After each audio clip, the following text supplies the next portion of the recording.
Hello and welcome to the CS podcast, a podcast where we talk about teaching computer science with computer science educators to learn how they teach and manage their classrooms. I am your host, Kristen Stevens-Martinez, an assistant professor of the practice at Duke University. And joining me today is David Malan from Harvard University, and he is also a professor of the practice of computer science. David, tell us about yourself and what do you teach? How many students do you have? Sure. My name is David Malan, and for the past 12 years, I've been teaching, among other courses, a course called Computer Science 50, otherwise known as CS50 here at Harvard. Happens to be our largest class on campus, but it itself is an introduction to the intellectual enterprises of computer science and the art of programming for majors and non-majors. So we have about 800 students on campus each fall, as well as 200 or so students taking the class through Harvard's Extension School or Continuing Ed program. And is CS50 the only thing you teach? No, there's a few variations thereof. The course itself is freely available as open courseware and also available to students around the world on edX. And in addition to the CS50 itself, do I also teach a variation thereof that we unofficially call CS50 for MBAs, which is more of a concept-focused course as opposed to a software-driven course. So where CS50 itself is very much bottom-up, learning from nuts to bolts all the way up to higher levels of abstraction, how computer science works, how programming works. CS50 for MBAs is more of a discussion-oriented course focused on concepts that pertain to the intersection of technology and business, like cloud computing and security and so forth. And then I teach another variation of the class as of this past year at Harvard's Law School called CS50 for JDs, which is for aspiring lawyers, where we focus a bit more on the intersection of computer science with policy and the law. And then through Harvard's Extension School, there's been a number of courses over the years. Most recently has been an Introduction to Technology, which is a broad-based introduction to concepts that folks encounter in their everyday lives, and another one for business professionals, a variation of the class at Harvard Business School. Wow, that is a lot. So our main conversation today is talking about the CS50 tools. I was at your last S1xE1 Birds of a Feather, and that was just like a never-ending laundry list of tools. I thought I would first give you the opportunity to talk about some of the CS50 tools, and then we dive into some of the ones that I found more intriguing for potentially adopting into my own class. Yeah, absolutely. So over the years, thanks to CS50's team of TFs and full-time colleagues, we've developed really a whole ecosystem of software-based tools. Even though we have, as best we could, tried to resist the tendency of reinventing the wheel when we can avoid it. Indeed, we try to use off-the-shelf or even commercial software as often as we can for problems in the classroom that we want to solve, whether it's administrative or pedagogical. However, over the years, a few themes have emerged for which we haven't found comparable solutions, and so we've developed a few ourselves.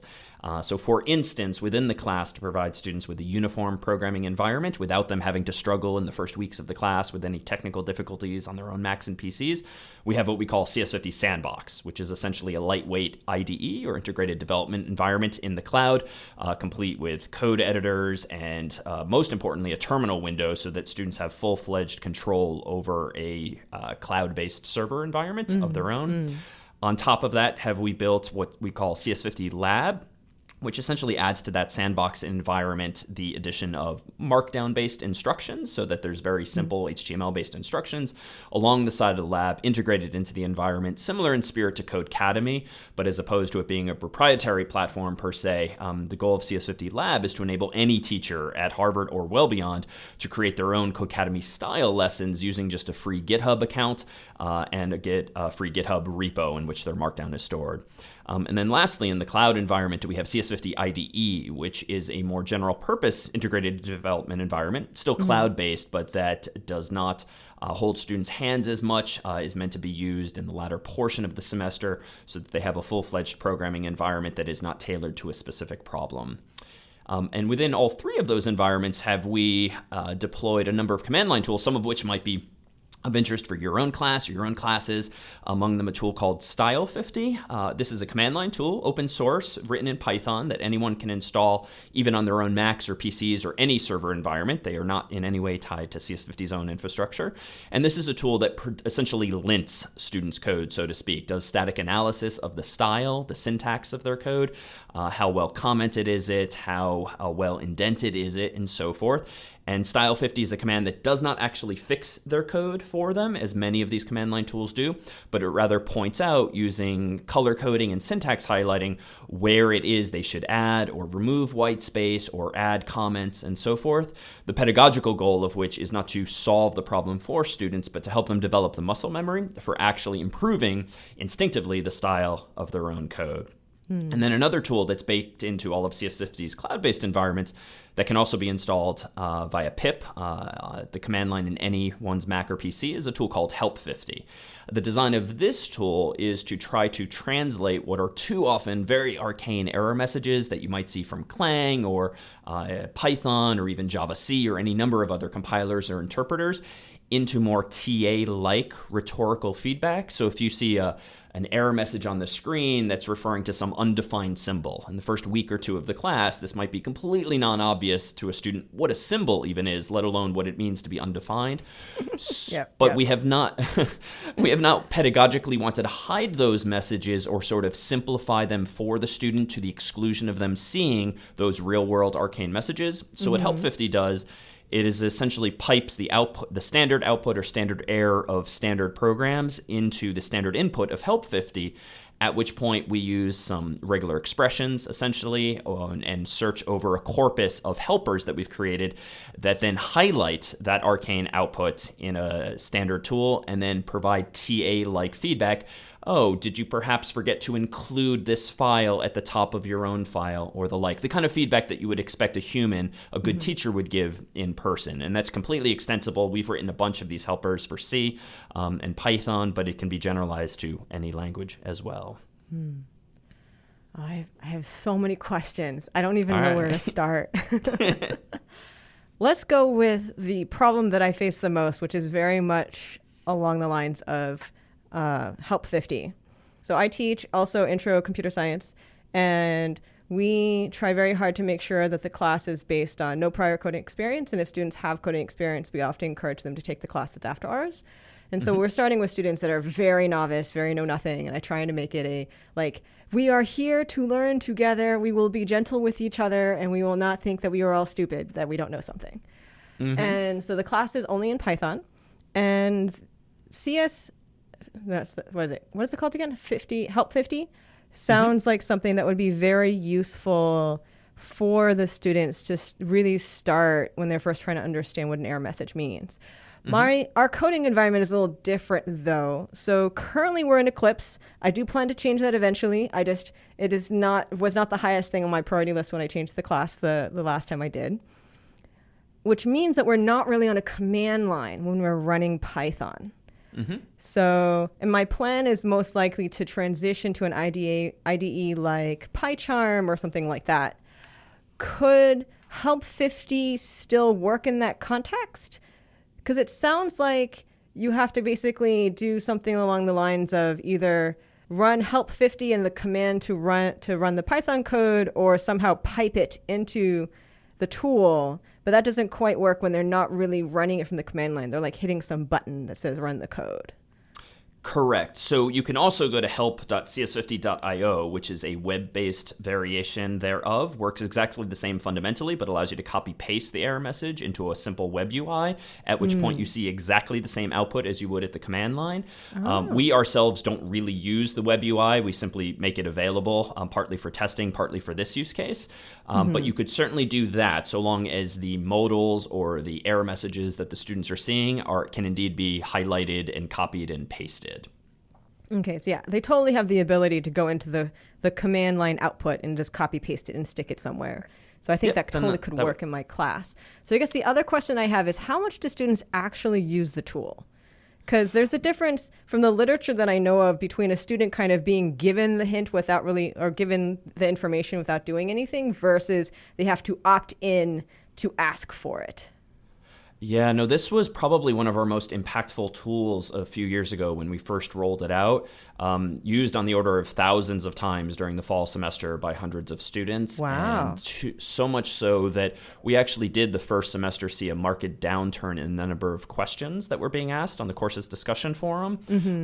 Presumably, we think because the tool was preempting what those questions would have been, because indeed the types of helpers we've written really are for the most common error messages, the ones that effectively become FAQs, and the fact that students can answer those questions themselves just by running a quick command really put a downward pressure on the inclination to ask those same questions. So how do you introduce the tool to the students, and how do you encourage them to use it? Especially if you keep in mind that, like, in my context, I might be like, go to this web browser and then copy paste your error in there and see what it says. We did two things. One, I demonstrated it in lecture as really the recommended first pass solution to an error message that a student doesn't understand. And we then bake it into the problem set or the homework assignment specification, reminding students that they can get help by running the command in this way. And the command too is there's a couple of design goals of it. One, we, as best we can, try not to teach students how to use CS50 specific tools because, of course, a few months later, they're not going to use them or exist in the real world for them. And so it's very deliberate that every command that is CS50 specific ends with the number CS50 to make clear that this is not a standard Linux tool that you're going to encounter in the real world. But two, the usability is hopefully quite straightforward. If students are in the habit, as they are for us, of building their code with make, which in turn uses Clang, they'll often just run make foo. And if that triggers some arcane Clang error message that they don't understand, they can then change the command to help50 make foo, which will then wrap the command's output, send it to our server, parse it, and actually then translate the message for them. So it's pretty low impact to actually run the command, certainly from the command line, and it's not all that big a deal to highlight and copy paste into the web UI either. So I don't think there's ever been a sense among our students that using help50 is a sign of weakness. Indeed, it is the officially recommended way to wrestle with an error message you don't understand. Cool. If I wanted to add to the tool in some way, would I be able to do that relatively easily? Yes, it is entirely open source. We are literally working this summer on increasing the documentation and the samples that are available online so that everything will be robustly documented well in time for SIGC 2020, for instance. Awesome. And you have a couple of approaches. Either one, you can clone the GitHub repository in which it's hosted and then simply submit a pull request if you'd like to make it part of the official corpus of helpers, particularly for other languages that we might not have written as many helpers for. Or via command line flag, you can also run it locally, or even the server could you run locally if you don't want to contribute to the publicly available corpus, but you just want to run it locally on your own machine or server. So with a command line argument, you can say use these helpers instead of the default ones. Awesome. This definitely sounds like a tool that I might adopt into my class, just because there are definitely times where I think there's a barrier in my class of students asking each other for help, because I wish that I saw more activity on Piazza, which is the forum that we use.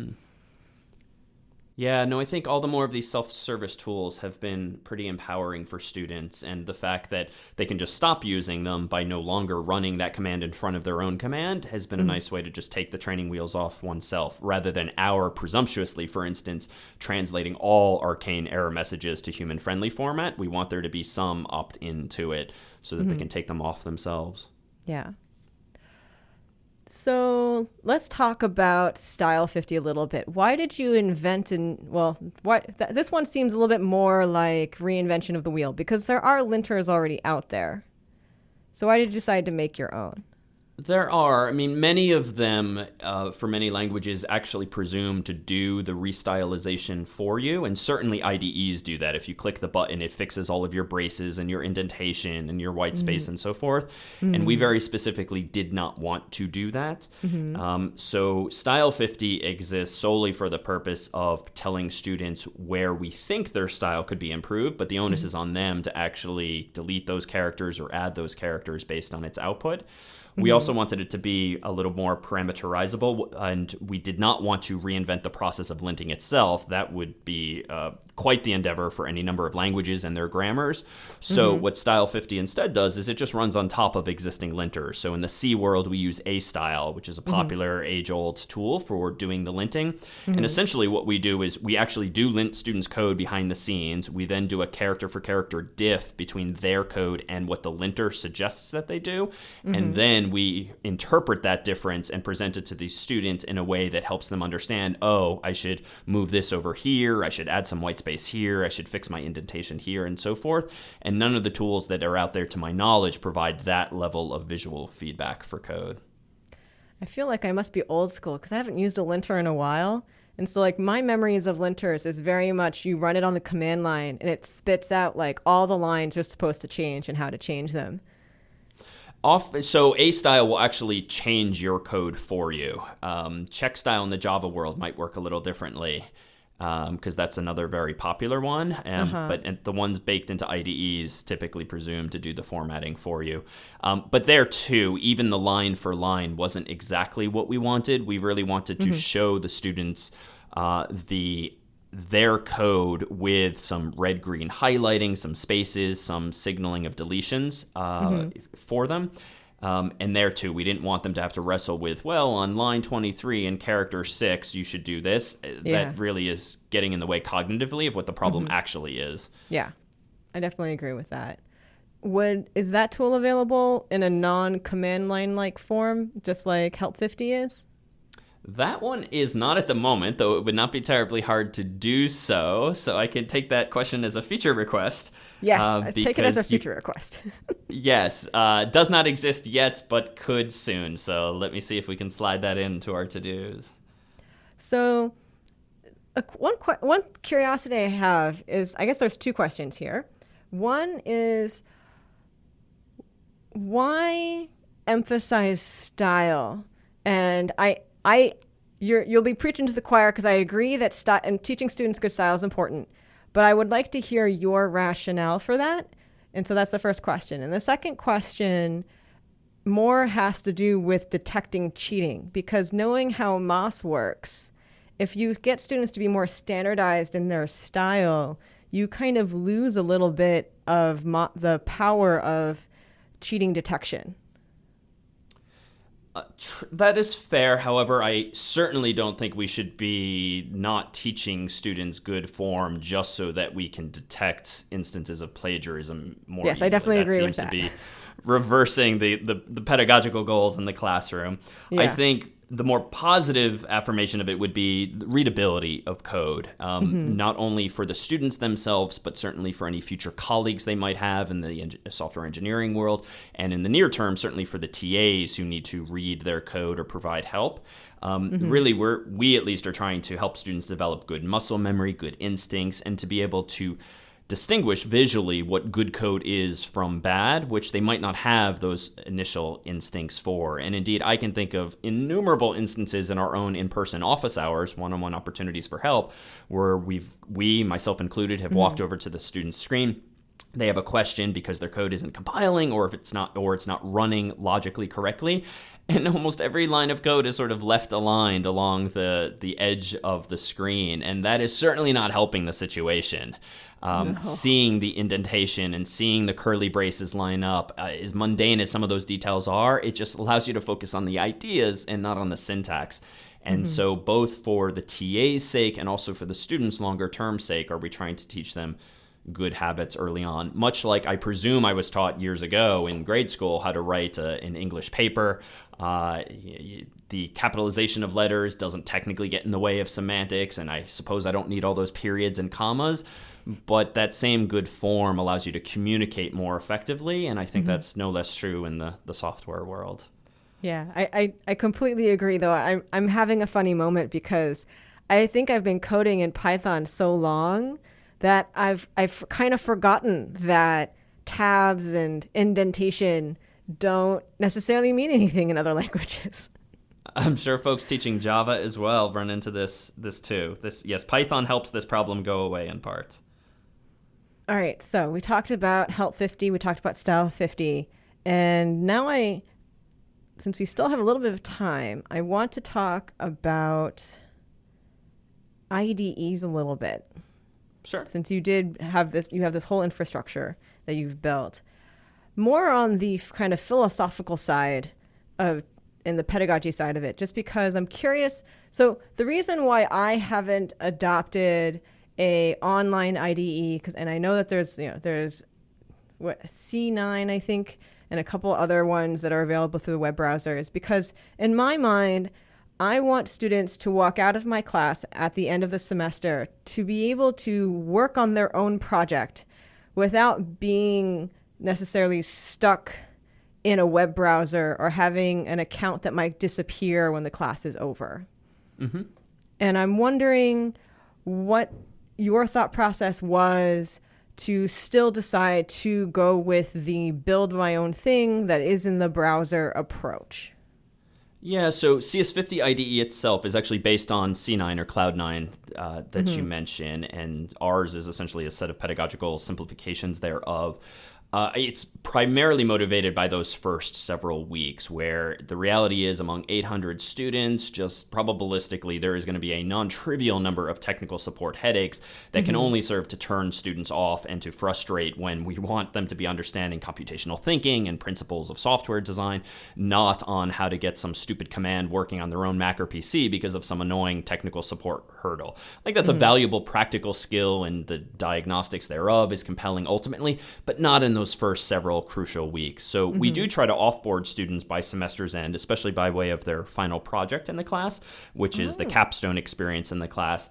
We don't strictly require that they transition to their own Macs or PCs, but the reality is most students end up doing Python-based final projects or even mobile-oriented final projects for which they have to use Xcode or Eclipse or some Java-based IDE. To implement those final projects. So it does tend to happen naturally, though this coming year will we actually more deliberately try to offboard students and even introduce them to a bit of Git. Long story short, for our own submission process, we have our own command called Submit50 that uses Git but underneath the hood, so that students needn't worry in the first weeks about Git adding and committing and pushing and, God forbid, merge conflicts. But we do want to give them a little bit of hands-on exposure to that, but it'll happen at term's end. So pretty much all of the scaffolding, all of the training wheels that we provide to students, almost all of that do we take off by the end of our 12 plus weeks with students. I also like how you take off the training wheels using the motivation of that final project, because that's a very natural transition of like this final project that you're defining yourself also is a time for you to start getting rid of the training wheels and really being able to do your own thing by the end of the semester. I like that a lot. What do you transition them to? Do you have like a standard set of suggestions? Like if your project is in Python, we suggest that you use this IDE or anything like that? To some extent, we typically have end of semester seminars, so to speak, that are led by the teaching assistants who introduce students to ancillary tools that aren't strictly necessary for the course, but are very real world helpful. Lately, we've been pointing students at Atom and VS Code and the integrated terminal windows that they provide, and then installing whatever software tool chain you would need on top of that. We've typically never recommended full-fledged IDEs like Eclipse and NetBeans and the like, largely because I just find them to be so heavyweight, and students then really learn how to use the tool as opposed to the language. The one exception, frankly, is Xcode, where for iOS development, you pretty much need to use that ecosystem. But for the most part, we've taken the more Silicon Valley style approach of having students use an extensible editor, and Atom and VS Code especially are probably the front runners, the latter gaining all the more steam of late, and pointing them at various plugins and such to extend the capabilities of those editors. So do they have access? Do they use the command line within those? I don't really know these tools, so I'm wondering, do they have access to the command line inside the tool, or do you also give them a terminal tool of some kind? The former. Both Atom and VS Code have a plugin ecosystem, and one of the first things we have students always add is a terminal window. So we have, with Xcode aside, which we don't officially use in the class, but some students do opt to use for their final projects for iOS applications, we always provide students with a terminal-based environment in some form, even though they now have graphical editors in which to write the actual code. Wow. Okay. This is now making my decision of what IDE to transfer out of from after Eclipse much harder. Now that I have to think this through. Well, for what it's worth, probably the cool way to do it these days would be VS Code with the built-in terminal window and then any settings that you would want to distribute to the class to help students configure their environment in at least some familiar or standardized way. All right. I'll keep that in mind. The point we're hoping to get to is to actually have students some number of semesters from now actually use a client-side editor like Atom and VS Code, but have the requisite software tool chain installed locally. In our case, that would be Clang and GDB and a few others. The problem, of course, is that while some operating systems make this relatively straightforward, certainly a Linux distribution or even Mac OS these days, Windows has been getting better, especially with its Windows 10 Bash subsystem, but there are just invariably technical support challenges. Docker and containerization has made this a little easier, so we fancy a world where students will download the equivalent of a virtual machine or a container, run that behind the scenes on their computer, and then use whatever their preferred text editor is. However, that too is not without its technical support challenges now, so I think it's a little too bleeding edge to use on scale pleasantly. Yeah. I definitely like the model that you're currently using, though, of using a browser-based IDE, and then so the barrier to entry is very low, and slowly ramp them up by more framing it as slowly taking off the training wheels, so that by the end of the semester they are ready to go as if they never needed that in-browser thing before. So I like this model, and it's definitely giving me something to think about for the next time that I feel it's time to update 101 in the class. Makes sense. All right, so let's transition to our next segment, where our guests share something or someone from computer science they think is interesting, though maybe not necessarily as well known as it should be. So containerization, as incarnated by tools like Docker, I think is the best thing since sliced bread when it comes to architectures and platforms. We, for instance, use containers these days to run all of CS50's server-side web applications. Containers, similar in spirit to virtual machines, allow you to sandbox your environment, so to speak, so that you can install all of your own software and dependencies and libraries without affecting some other application. But we also use containers on the client side. So for instance, as an alternative to CS50 Sandbox and Lab and IDE, we also have a tool we call CLI50 for Command Line Interface 50. And this is simply a tool that provides students with their own local copy of a Docker image called CS50/CLI, which has exactly the same software as all of our cloud-based environments. This therefore allows students to run all of CS50's tools and all standard Linux utilities on their own Macs or PCs while still using their own text editor or even IDE, but having a standard build or execution environment. I have not seen this being used in terribly many CS courses out there just yet. Virtual machines are perhaps in use a decent amount, but those tend to be fairly heavyweight, slow to start, annoying to maintain. Yeah. Docker is amazing, and it has been game-changing, I think, for us both technologically and pedagogically. So if you're going to do Docker for your students, what do the students need to actually install in their machine then? They would install Docker itself, which is free open source software that can run on their own Macs and PCs. It's sort of the equivalent of what a hypervisor is in the virtual machine world. Then they would run quite simply a command. They would quite simply run a command like pip install CLI50, and that would automatically download all of the requisite dependencies, including the requisite Docker image. And then by running CLI50, they would suddenly get on their Mac or PC a Linux bash prompt, inside of which is all of our own standard software, but a teacher could also create his or her own Docker image, post that to some repository online for free, and students could pull that down as well. So I've actually been encouraging some colleagues to consider Docker for some of our follow-on classes, especially systems level classes, where you really want to provide students with a certain set of tools, maybe a specific operating system and the like, but it's a lot easier just to package it up for students rather than have them run a dozen independent commands, which is invariably going to lead them to have slightly different version numbers from each other over time. So it's a great way of packaging up course-specific software for client-side use. Definitely something else to start thinking about. All right, so let's close out with Too Long Didn't Listen, or TLDL.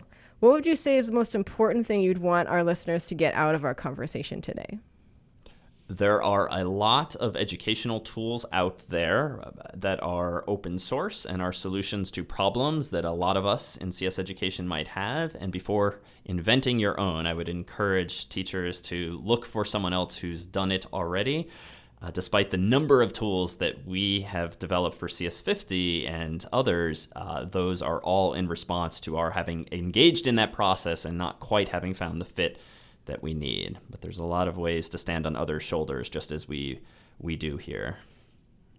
So where do you think people could go to learn about all the possible tools? The best place to go would be to cs50.readthedocs.io, where everything is documented. Yeah, and if I recall, there was also that 6C Birds of a Feather where we just sat down and talked about every tool that we all were using as a collective. Yes, a few CS50 tools got mentioned there, but the value of that session was that there were so many tools from others that were being introduced as well. That was a great session. Yeah, I like that session.